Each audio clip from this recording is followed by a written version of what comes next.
name's Robert Jones, and thank you for coming. This is the first alumni event we've had for many years, so I was a bit unsure of how many people would come this evening and for what period of time you'd been at the school. So it's lovely to have some people from, I was chatting to earlier, who used to come to when it was St Mary's and St Nick's and the girls and the boys school, the names that we still have. I had my office renovated a couple of years ago, we got rid of a couple of the old canes that were still in there, and I actually had the caning book, so I could perhaps check if your names are in that. But really warm welcome to you all. I've been here now for 20 years, and it's amazing how many students have passed through the school. And I made the decision to live a long way from Hayden School when I got the job. And I still live in Ascot in Berkshire. And very recently, two former students who are now in their 30s have taken on a franchise in my local Waitrose. And it was a bit odd going in and ordering the sushi. It's a sushi bar. And he said to me, "You used to teach me." And anyway, to cut a long story short, they've also employed their mum there. And a couple of weeks ago, she gave me a lot of free sushi for the work that I'd done. I teach business studies. So it was lovely to see two of our former students have been very successful. So this evening, we've actually got some former students who are going to talk to you. You're going to have an opportunity to go on a tour of the school. We do have some lets on. We've got to raise a lot of money now because it's getting a little bit tight. So we rent the school out in the evening. We've had a lot of work done to the school over the last 10 years. So this is our new open learning centre. So we have a number of classes in here in different days. We've had a £2 million extension to our performing arts facilities. So they're just along the corridor. And we've got a new sports hall that's replaced the old St Mary's gym. So that was demolished with all its asbestos, and that's actually the new building has linked the school, so it's far easier now for the youngsters to move about.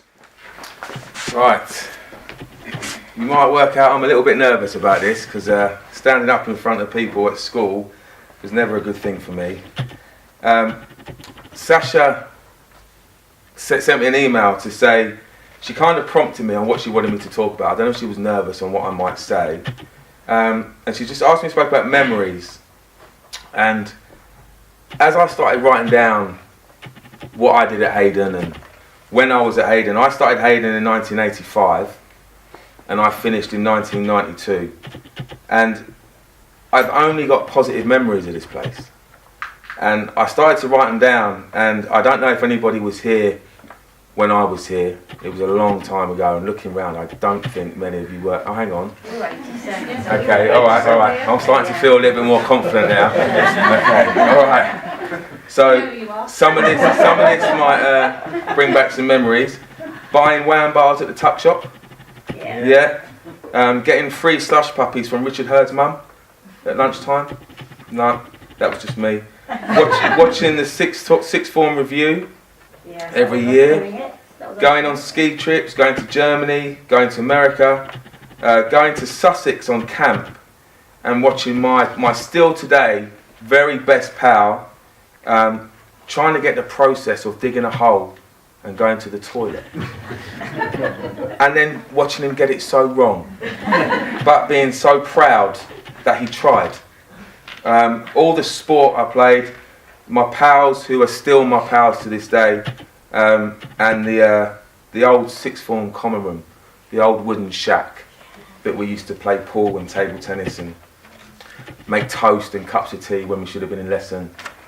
But it was just good times. Then I started thinking about the teachers, Mr. Baxter, Mr. Hampton, Mrs. Mannion, Mr. Robson, Mr. Harrison, Mr. Troke, Mr. Hawkey.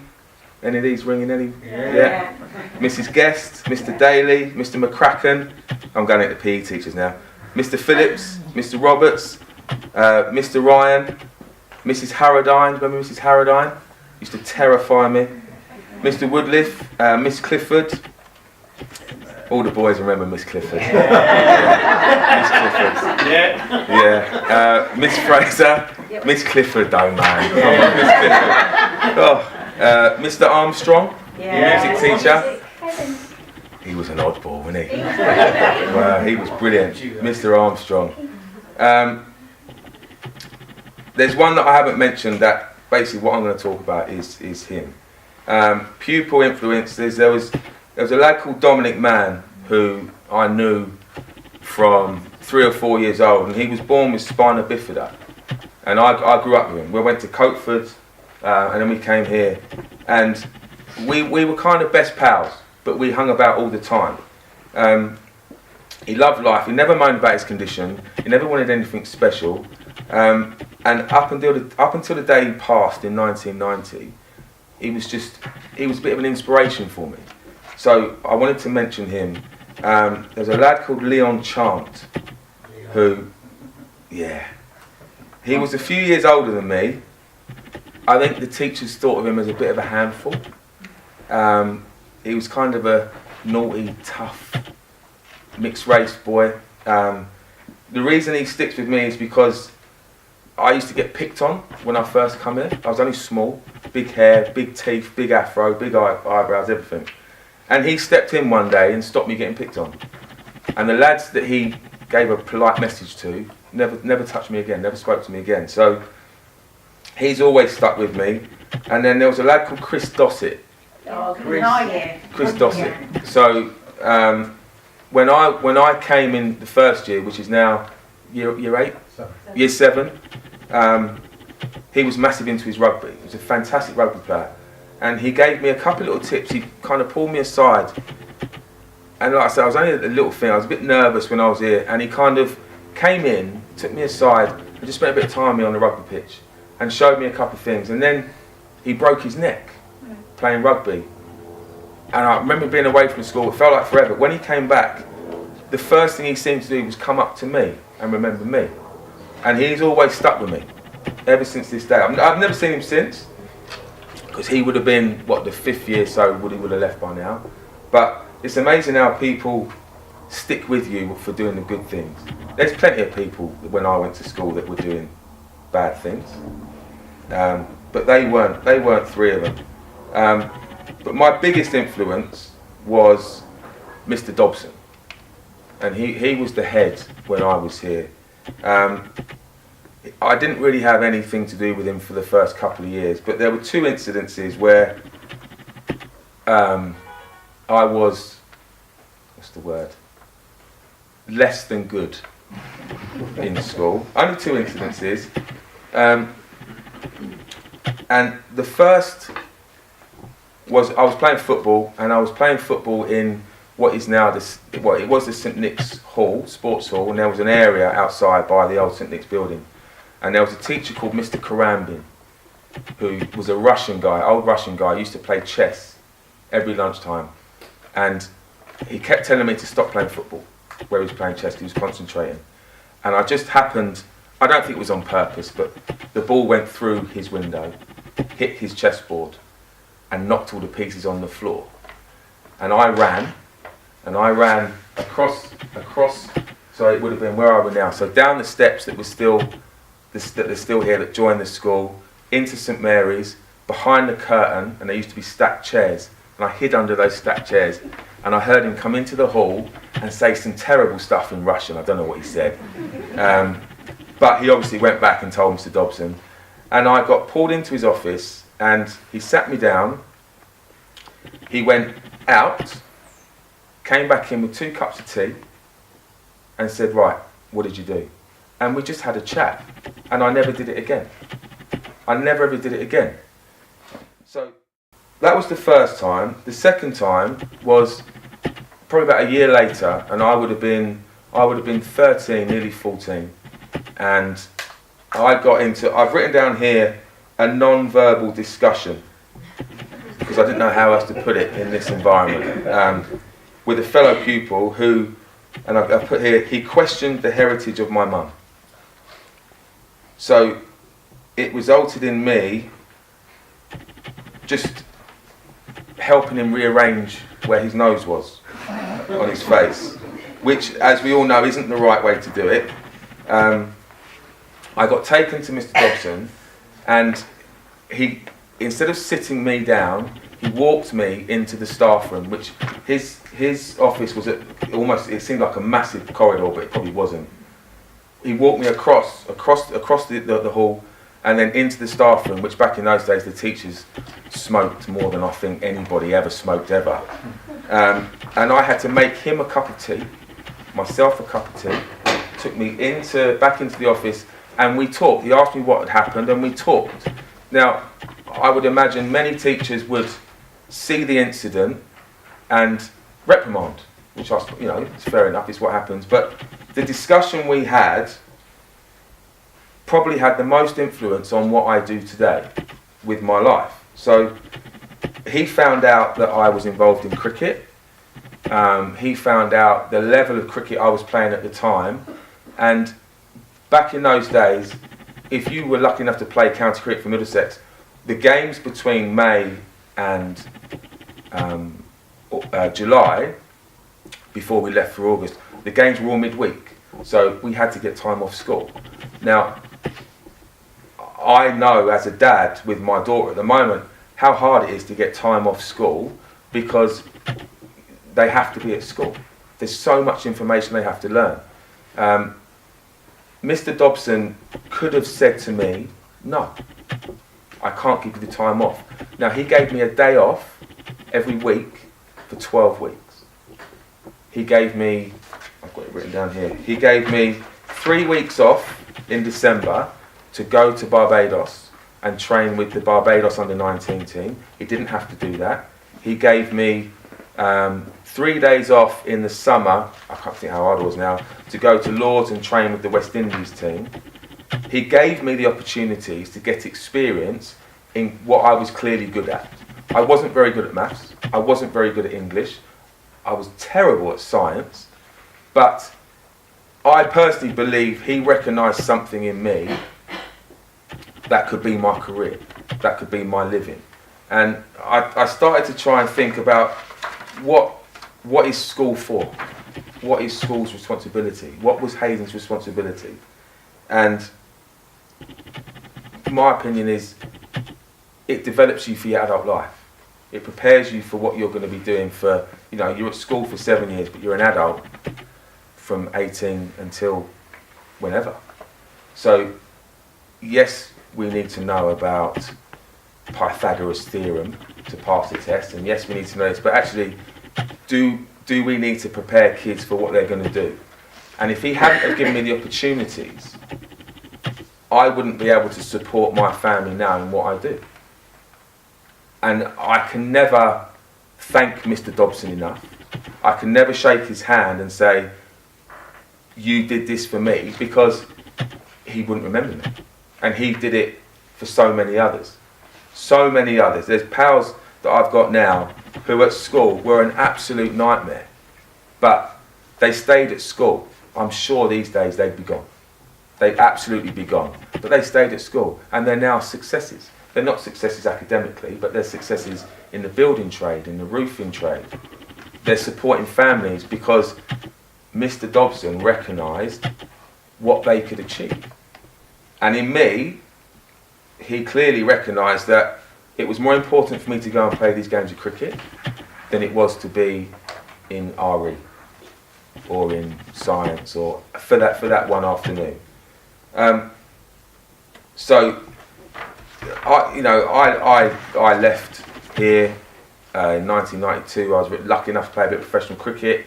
I then went into coaching, and it was only recently that I came to the school to inquire about hiring a hall for a cricket coaching clinic. And while I was here, got talking with Sasha about the possibility of getting some cricket nets installed. And it kind of made me feel this could be my opportunity to give back. So we spent, how long, Sasha? 4 months? 4 months of phone calls, meetings, emails, all sorts of stuff to get the right equipment into Hayden with the right backing, some funding, fingers crossed it comes through, so that this place becomes the hub for cricket. Now, cricket isn't an enthusiasm of everybody, but it is for me, and this is my opportunity to kind of give back to what Mr. Dobson did for me. Now, every other teacher I mentioned there had an influence on me, no question, because they're in my mind, and I'm sure there's probably a couple of others that I've missed. But Mr. Dobson deserves Dobson Hall, deserves Dobson Building, deserves his name everywhere, because the bloke was a legend, and he guided me in the way other people didn't guide me, and I just take my hat off to him. And that's all I've got to say. Thanks very much. Good evening, everyone. First, I'd just like to say thank you, Mark, for that. I haven't met Mark before, and I haven't worked on him with my speech, but it's really interesting to see a lot of what you've said. There's a lot of similarities in what hopefully I'm about to say to you, so thank you very much for that. Little did I think that 20 years ago, near enough to the very day, when I first came to Hayden for an interview for a teacher of PE as Miss Crane, as some of you may well have remembered me, did I think I'd still be here 20 years later, standing here speaking to you, having been asked to come and speak to you tonight as one of the old guard. But there we are. I've always said to myself that in my first teaching job, I'd only stay in school for a couple of years, move on, get experience and move on elsewhere. However, I, as hopefully many of you have, and obviously thinking about what Mark has just said, have been fortunate enough to gain the experience and opportunities to develop myself and my career here, which is why I've never felt the need to go anywhere else to another school. I think, and I know I've been fortunate enough with the experience and opportunities here, that my career has developed and flourished, as has myself as a person, and I'd like to think that as a school we are able to offer that to all of our students, both former and currently. Like I said, that first day when I came back through, even just walking through the reception, my first impressions, and I say it to all new staff when they come into school, I can't put my finger on what it is about Hayden School, but it's that X factor, that's something that makes it feel this is a place where I know I could be happy. Whereas staff, we know we can work together. As students, when they come in, and it's not one single thing that you can pinpoint, but when I say to any staff, it's always a two-way process. You need to be the right fit for Hayden School, and we need to be the right fit for you. I've got many memories, obviously, been here for 20 years. I started the first day as Rob, slightly different positions, but yeah, it's my first day as an NQT. As a PE teacher, obviously a lot of my memories come through PE teaching. For those of you who've been here, Year 8 camps and the Year 9 camps, I know the Year 8 camps were typically quite hardcore a few years ago, down to the New Forest. They have moved on slightly from there, but a lot of good memories from there. When I first came here, I set up all the girls' football teams. They became under 14 and under 16 Middlesex champions, just missing out playing at Wembley. We took them to Barcelona for the first time, playing over there, visiting the new camp. So for me, some fantastic memories. But also during my time as a PE teacher here, I was fortunate enough to become head of PE department. I was also house manager for Challenger, for those assistant house manager for Challenger. So I've also had some pastoral responsibility. Hello everyone, I'm Sonali Shah, class of 98. At the time I was Sonali Gudka. My dad has still not forgiven me for giving up my maiden name, but Shah just sounded better with my first name, and it was a guy called Jake Humphrey who I used to work with at Newsround, who now presents a lot of sport on BT Sport, who said, it just sounds a bit more showbiz, so I think you should change your names. But my dad still hasn't really forgiven me. And it's very surreal being back here, because at the moment I'm also back in the area living with my parents at the grand old age of 38 while I build a house. And then I've come back here for the first time in 21 years. The last time I was here, the summer of 98, I didn't have a mobile phone, because no one really around us had a mobile phone. I didn't have an email address, which kind of shows my age, that actually it was only 20 years ago that we didn't have any of these things that we probably rely on quite a lot here. But by the time I had left, I did have the skills to doctor my passport and go to Vegas and try and get into casinos, and it kind of worked. So that's what you can get with Hayden. No, it was so easy. I think it's something I probably learnt at Longfield, my primary school up the road in Harrow. I went to first school and middle school and high school in Harrow. I went to Noah Hill High School, and at the time they didn't have any sixth forms. And so my options were to go to Weald College, which you sort of automatically got into. And my mum just looked at me and said, I'm not having you go to Weald College. I'm not sure what she had against it. Lots of my friends ended up going there. But she wanted me to go to a school. And so she came and saw the head here. And I really wanted to do science A-levels. I did chemistry, biology and psychology in the end instead of maths. And we had heard that Hayden had a good reputation for it, because I honestly have nothing but very, very happy memories of the place. I was only here for 2 years, and it was interesting coming in as a newcomer at the age of 16 when people had already been here. But it was very welcoming. I just remember laughing a lot in that water cabin, wooden shack common room. And honestly, those are the overriding memories of my time here, is just how much we laughed, how much we enjoyed being at school and hanging out. And it didn't feel like school. The sixth form felt like more of an adult space. And I think that was really important, because it is that tricky period where you don't want to be told what to do all the time. And so it was definitely a very, very happy time. I had Miss Lister for psychology. I don't know if there's anyone from my year. I don't recognise any faces, so I don't know that there's anyone from my time here. I had Miss Lister for psychology, Mr. Buldeith for chemistry, and that's the subject I found the toughest, but actually got through it all really well in the end. And biology, which was my favourite subject, Mr. Davis, and we had a couple of teachers. And I was doing some voluntary work at Mount Vernon hospital radio at the time of also being here. And I wanted to be a doctor. I had done science A-levels and I was determined to be a doctor. But I just quite enjoyed talking. We used to go into the cancer wards, take requests from the patients about what they wanted to hear on the radio that night, and then play it out. I used to volunteer from 8 till 10 on a Monday evening, something really random. And just started to enjoy being on the radio, and I thought, actually, maybe this is something that I could do on the side of being a doctor or something. And then my mum just sort of said, we have enough doctors in the family, go and do something different. So she's the opposite of every other mum that was around at the time who was trying to encourage their kid to do something quite academic. And she said, you'll be fine, we're not worried about you, I think you should just go and find a different kind of passion. We had to do those kind of academic subjects when we were kids, but you can just go and do exactly what you want. You should enjoy what you do. And I think that Mark found his passion, didn't he? He found cricket was your passion. It was something that you knew you'd do well in because you loved it. You weren't being made to do it. And yes, I do sometimes watch Grey's Anatomy and still think, oh, what would have been, because I really did want to be a doctor. And I remind my mum of that sometimes. But this was a school that set me up, really. It set me up for being able to explore what I wanted to do. So I left in the summer of '98, went to Nottingham Trent University because they had a good journalism school there.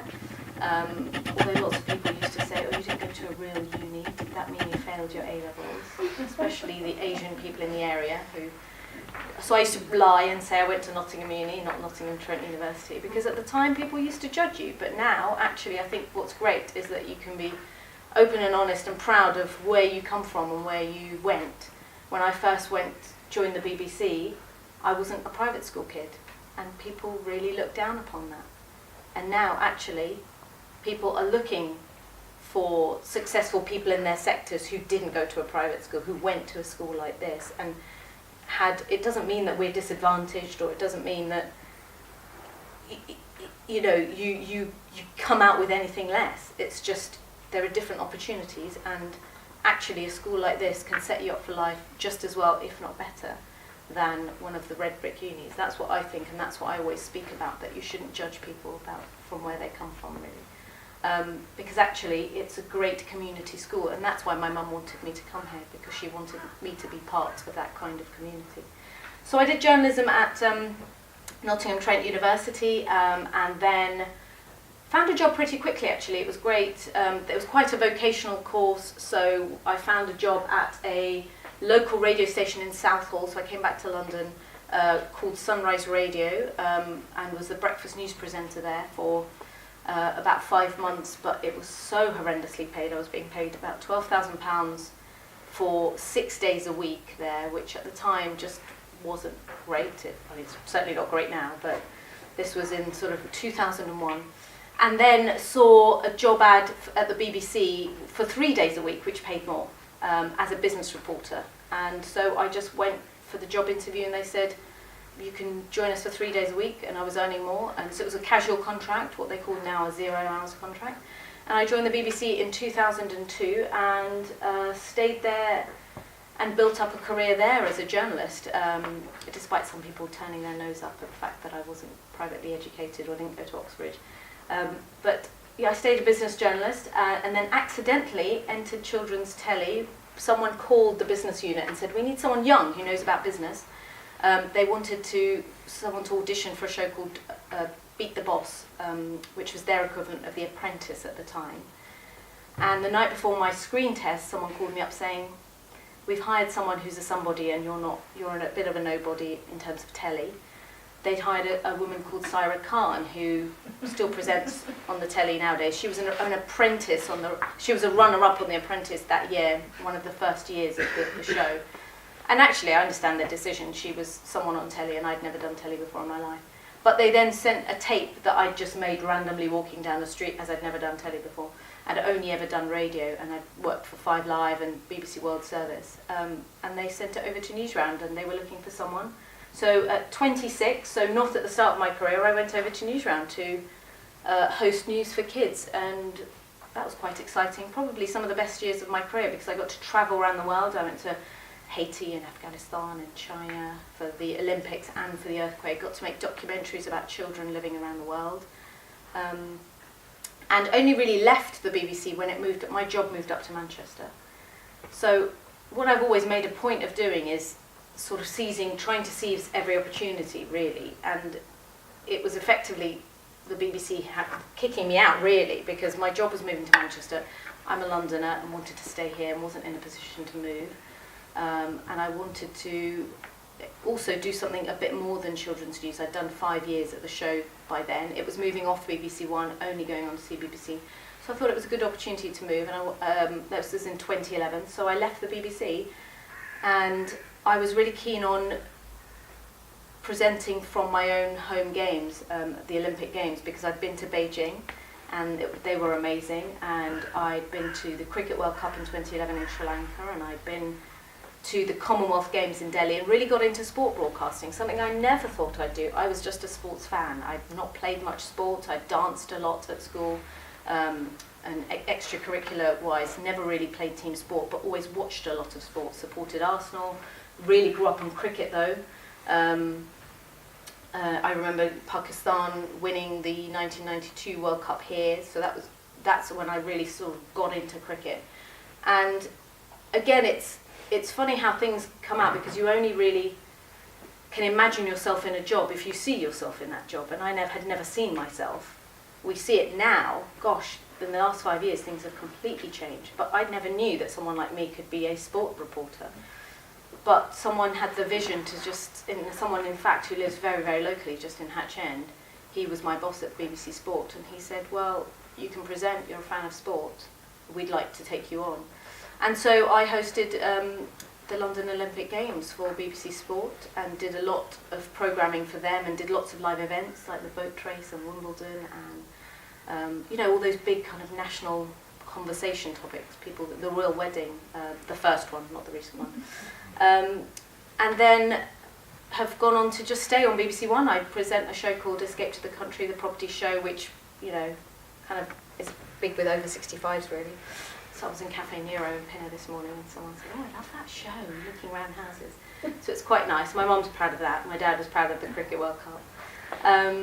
And yeah, I have to go and travel to Suffolk tonight to go and film for a new show called Escape to the Perfect Town, because they're realising that people our age, I say our age, my age, can't really move somewhere very rural. You still want to maybe commute into a city, but you might want to be in a town, and so they're realising actually, so it's the BBC's rival to location really. So I'm going off to host that, and I still do lots of live events for the BBC. Trooping the Colour will be soon. I'm doing some Cricket World Cup stuff, and just enjoying what I do really. And I have to credit Hayden really for a lot of that, and developing me and turning me into the woman that I am. And so thank you very much for having me. I hope some of that's been useful. You can keep in touch with me. I'm on social media, just on Twitter and Instagram, not the rest of it. I'm at Sonali Shah if you want to get in touch and have any questions, or just want to stay in touch. That would be nice. And I'll be contacting Mark about learning how to play cricket properly, because I did play at Lord's a couple of weeks ago for a cricket charity called I Street Child. They had a World Cup there, but they had to let me overarm bowl because I can't. Underarm bowl, sorry, because I can't overarm bowl. So yeah, maybe I need to come back to Hayden and use those nets, and maybe there should be an alumni evening. And don't tell anyone about doctoring the passports. Thank you very much.